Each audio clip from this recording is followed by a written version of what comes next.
Now let's get started into the business proper of this course, which is how to set up your walnut butter business.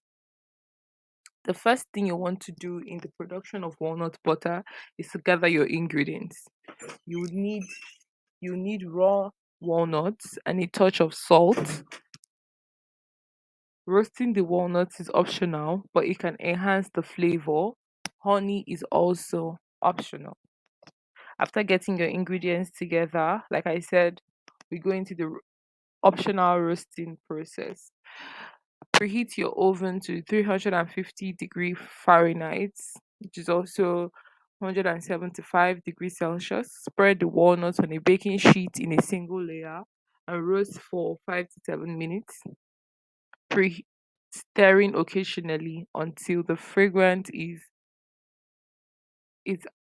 perceived from the walnuts, and then you can also see a light brown color. Let it cool completely before processing. The next thing you want to do is to choose your equipment. After getting your ingredients, roasting your walnuts if desired, you choose your equipment. So you need a high powered food processor for making nut butter, but a blender can also work.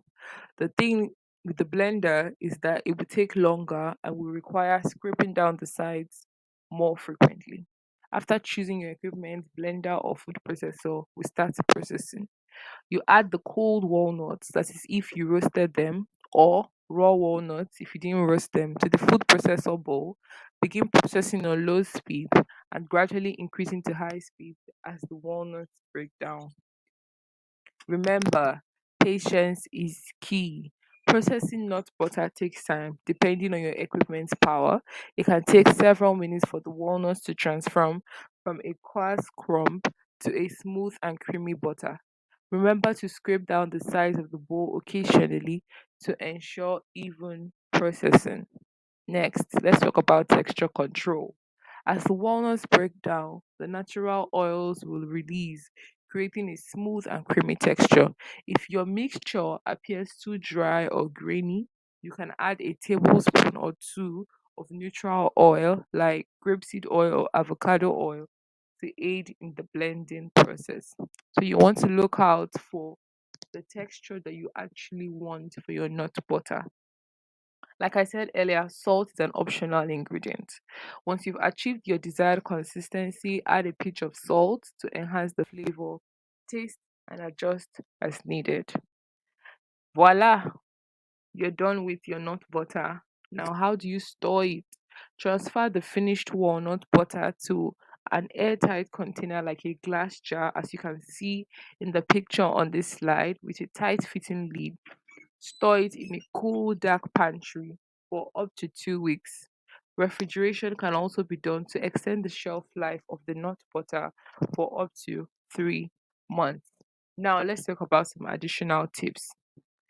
Pulse function. For more control over the texture, especially in the beginning, use the pulse function on your food processor instead of continuous processing. This will help you to manage the texture of the nut butter that you're processing.